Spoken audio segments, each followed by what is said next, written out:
আমি রাজনীতি করতে আসি নাই, এখানে আমি রাজনীতি করতে আসি নাই।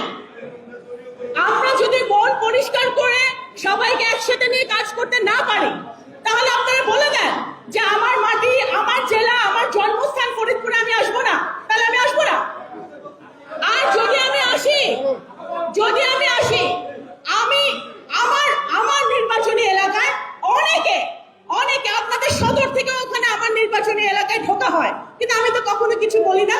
আমি সকলের ঊর্ধ্বে উঠে, সবকিছু ঊর্ধ্বে উঠে আমি মানুষের জন্য কাজ করতে চাই, যেটা আমি আমার পিতার কাছ থেকে শিখেছি।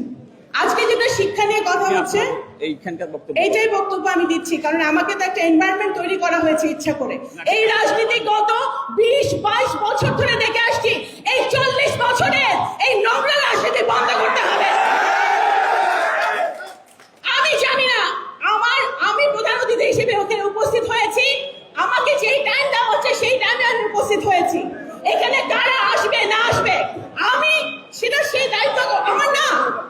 পলিটিক্স করতে আমরা আসি নাই, আমরা জনগণের প্রতিনিধি। জনগণের প্রতিনিধিরা যদি এই ধরনের আচরণ করে, তাহলে জনগণ কি শিখবে?